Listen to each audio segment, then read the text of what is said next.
The chandeliers sparkled above me, scattering golden light across the room like tiny fireworks. The soft hum of the air conditioner filled the silence that shouldn't have existed. I stood in the center of a hall meant for 200 guests, our engagement party, and listened to the sound of my own breathing. I checked my phone again. 8:12 p.m. The party started at 7. Not a single text, not a single call. My fiancé Ethan tried to mask his worry as he adjusted his tie for the 5th time. "Maybe they're running late," he said, forcing a smile that didn't reach his eyes. "You know how families can be." But I did know. My family was never late for her. For my sister Emily, the golden child who seemed to absorb all the love in any room she walked into, the daughter who could do no wrong. The one who, at this exact moment, was probably surrounded by laughter and camera flashes at her gender reveal party. I swallowed the lump in my throat, looking around at the tables I'd spent weeks designing.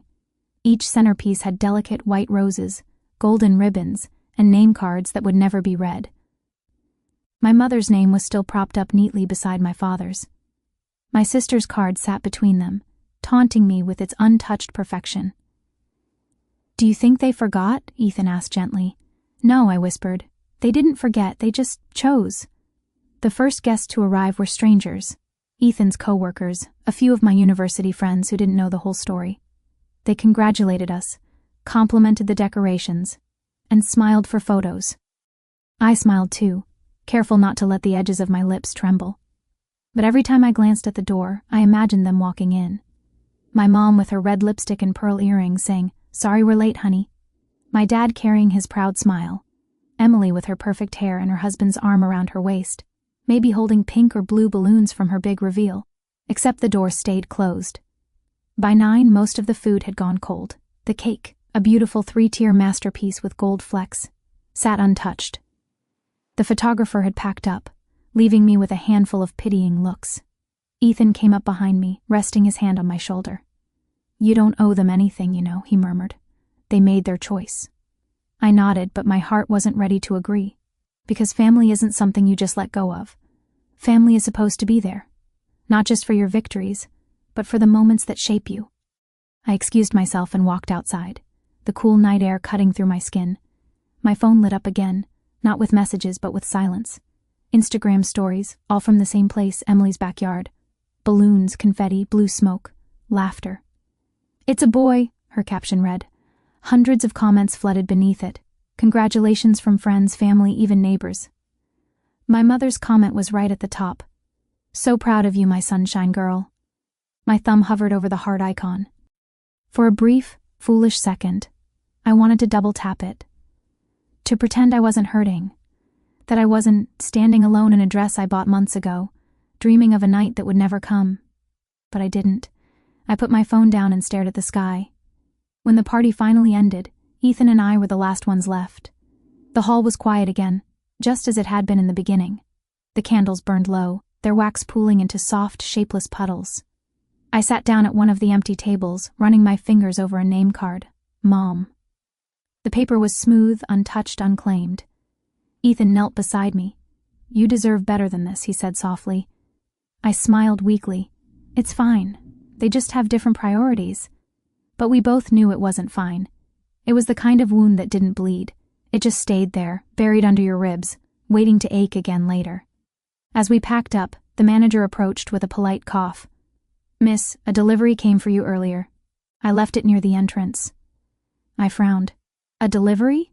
He nodded. "Yes, a small box," it said, "from Grandpa." My chest tightened. Grandpa had passed away 3 months ago.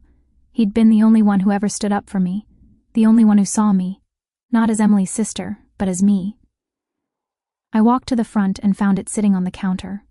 A small, worn-out box, wrapped in brown paper, and tied with string. My name was written in his familiar, shaky handwriting. For the first time that night, a tear slipped down my cheek. Ethan stepped closer. "Do you want to open it?"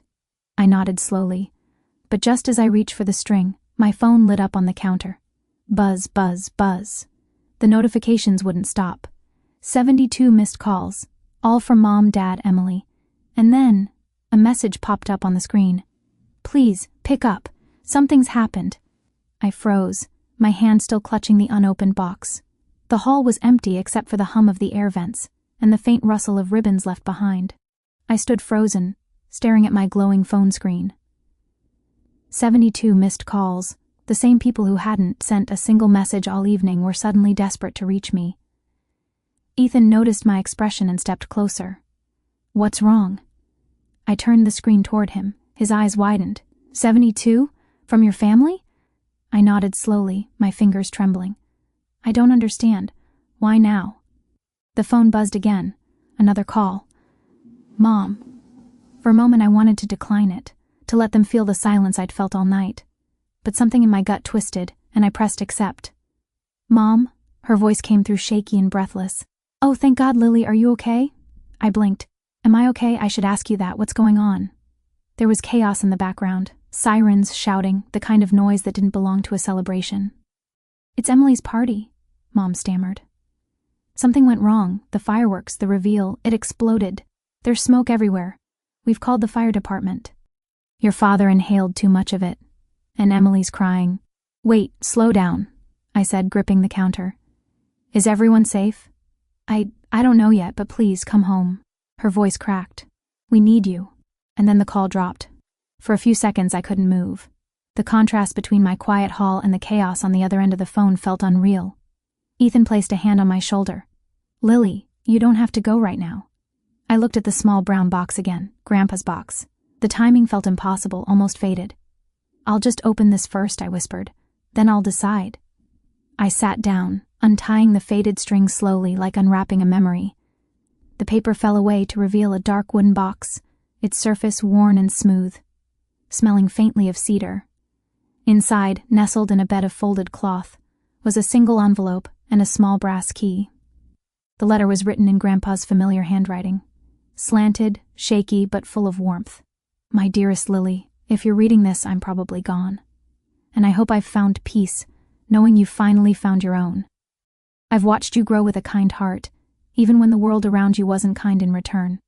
I've seen how they overlooked you, how they favored one child while dimming another's light. You never complained, and that's what broke me most. There's a key in this box. It belongs to the old family house by the lake, the one your grandmother and I built when your mother was a child. It's yours now. The deed is in your name. I made sure of that before I left. Take it, and don't look back unless it's to smile at how far you've come. Love always, Grandpa." By the time I finished reading, my vision blurred. Tears spilled freely, silent and unstoppable. I could almost hear his voice again. The way he used to say, "You're stronger than they think, Lily." Ethan knelt beside me. "He left it to you?"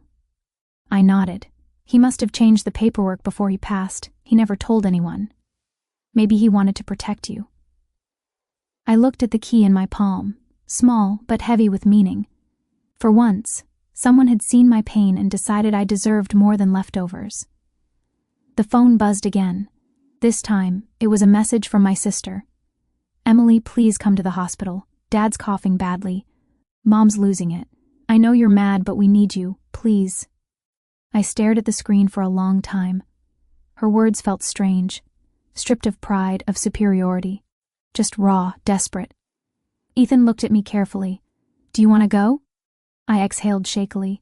"I don't know. Part of me wants to ignore them, but another part of me can't." He nodded. "Then go. But go as you, not the Lily they used to ignore." The drive home was silent except for the faint hum of the tires on asphalt. The city lights blurred past like streaks of gold and blue, each one a memory I couldn't forget. Birthdays skipped, achievements overlooked, tears swallowed. When we reached the hospital, the waiting room was crowded. My mother looked up the moment I stepped inside. Her eyes were red, her makeup smeared. "Lily!" she gasped, rushing toward me. "Thank God you're here." I didn't move. "How's Dad? He's stable," she said quickly. But it was so close. The fire spread so fast. The balloons, the fireworks. It all went wrong. I nodded, my expression calm. Inside, a storm was brewing. Not of anger, but of quiet realization. The family that had ignored me for something as trivial as a party was now falling apart because of their own obsession with appearances. Emily appeared next, her face streaked with ash and mascara. "I'm so sorry, Lily," she whispered, I didn't mean for you to be alone tonight. It just happened." "Of course it did," I said softly. "Everything always just happens with you, doesn't it?" Her lip quivered. "Please, don't be like this. Grandpa always said we should stick together." I met her gaze, calm but firm. "Grandpa also said some things need to fall apart before they can be rebuilt." Hours later, when the chaos settled and Dad was resting, I sat outside the hospital under a flickering streetlight, the brass key still in my hand. For the first time in years, I didn't feel small or invisible. I felt seen, not by my family, but by someone who truly mattered, someone who believed I deserved a place of my own. And that's when I decided I would visit the lake house. I would open its doors and start over. Because sometimes, the sweetest revenge isn't about payback. It's about rising so high that the people who once ignored you have no choice but to look up. The smell of smoke lingered in the air long after the flames were gone. By morning, the news had spread. Genderreveal explosion injures guests, destroys backyard. It was everywhere. Local TV, Facebook, even the neighbors' gossip threads. My sister's perfect party had turned into a disaster headline. When I woke up the next day, I had 10 new voicemails, all from family members who hadn't spoken to me in months. Suddenly, everyone wanted to check in. Not because of my engagement, not because they missed me, but because they needed something. I stood by the hospital window, looking down at the city.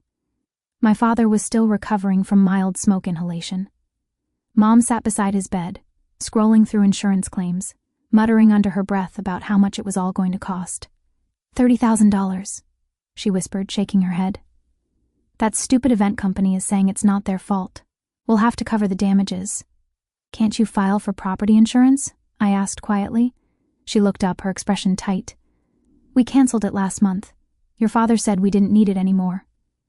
Of course, that sounded like them. Too confident to prepare, too proud to ask for help. Then Mom looked at me with eyes that had lost their usual sharpness.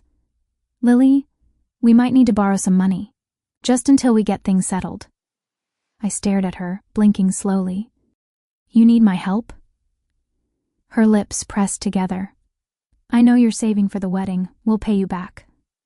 The irony tasted bitter. They hadn't even shown up to the engagement, and now they wanted a loan from me. I didn't respond. I simply turned toward the door. "I have something to take care of." Ethan met me in the hospital parking lot. He had coffee in one hand and worry written across his face. "You okay?" "I'm done being their backup plan," I said. My voice sounded calm, but I could feel my heartbeat pounding. "I'm going to the lake house." His eyebrows lifted. "The one your grandfather left you." Yes, he wanted me to have it, and now I think I understand why. The drive to the lake house took 2 hours. As we left the city behind, the world grew quieter, trees replacing skyscrapers, calm water replacing noise. When we finally pulled into the gravel driveway, I gasped. The house was beautiful in an old, forgotten way. Weathered white paint, ivy climbing up the porch columns, wind chimes dancing in the breeze. It looked like time had stood still here, waiting for me to arrive. Inside, everything smelled faintly of cedar and dust. On the fireplace mantel, there was an old photo of Grandpa holding me as a toddler. A note sat beside it, folded neatly. "For when she's ready." I opened it carefully. It wasn't long, but the words were enough to shake me. "Lily, this house is not just a gift, it's a symbol. I built it with my bare hands, and I've watched generations take it for granted. I'm leaving it to the one person who knows the value of being overlooked, because you, my dear, understand gratitude. One day, they'll come asking, and when they do, remember, you don't owe them anything." I stood there for a long time, staring at the note, feeling the weight of every word sink into my chest. Ethan put an arm around me. He knew exactly what would happen. "Yes," I whispered, and he knew I'd need to remember this moment. By the 3rd day, my mother called again, this time sounding polite, almost rehearsed. "Lily, sweetheart, how's everything with you and Ethan?" I leaned against the window frame, looking out at the lake. "We're good, Mom. Why?" She sighed dramatically. "It's just, we're in a bit of trouble. The bank won't extend our credit line, and your father's medical bills are piling up. We could really use some help." I could practically hear the guilt creeping into her tone. "You're the only one who's doing well right now. You have a stable job, savings." Grandpa always said you were responsible. Grandpa said a lot of things, I murmured. Yes, he did, she said quickly. And speaking of him, you wouldn't happen to know what he did with that old lake house, would you? We were thinking of selling it to cover expenses. My breath caught. So there it was, the real reason for her sudden affection. I do know what happened to it, I said evenly. Oh? Thank goodness. Where's the key? We'll handle everything. I smiled faintly. It's with me. A pause. With you? Yes, Mom. Grandpa left it to me. It's mine now. The silence on the other end was sharp enough to cut glass. That can't be right, she said finally. It's been in the family for decades. It belongs to all of us. Actually, I said calmly, the deed is in my name. Grandpa made sure of that. Her voice dropped into disbelief. He must have been confused. He was sick near the end. No, I said softly, he was finally clear. That night, my phone wouldn't stop buzzing again. Calls from my parents, texts from Emily, even a message from my uncle trying to mediate. Everyone suddenly remembered I existed. But for the first time in my life, I didn't feel desperate for their approval. I didn't feel like the forgotten daughter trying to prove her worth. I felt free. As the wind rustled through the lake trees, I whispered to myself, Grandpa, you knew this day would come. Ethan smiled beside me, and you handled it like a queen. I looked out at the shimmering water. The moon reflected on its surface like a second world. They taught me how it feels to be unwanted, I said quietly. Now it's time they learn how it feels to need someone who doesn't need them. 2 weeks passed before I heard from them again. I spent those days at the lake house, rediscovering peace I didn't know I was capable of. Mornings were slow and quiet, sunlight streaming through lace curtains, coffee steaming by the window, the lake whispering secrets only the still-hearted could hear. I walked barefoot through the garden Grandpa had planted decades ago, rows of lavender and rosemary, now wild and free. It was strange how the place felt alive, like it had been waiting for me to breathe new life into it.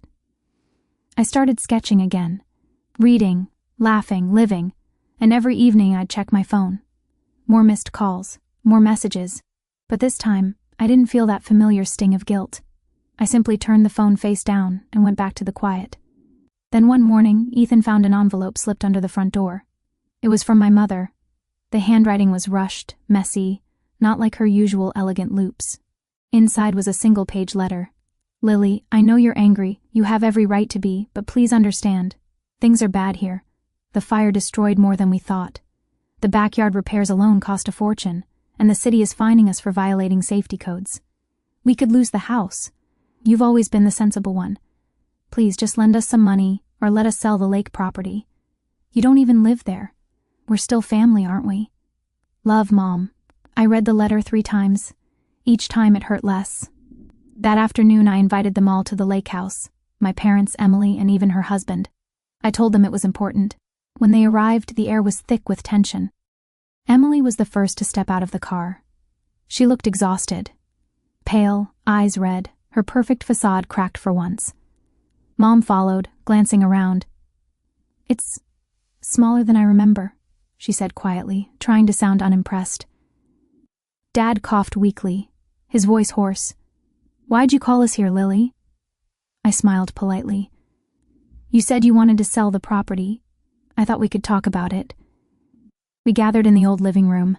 Grandpa's photo still sat above the fireplace, watching silently. I'll be honest, I began.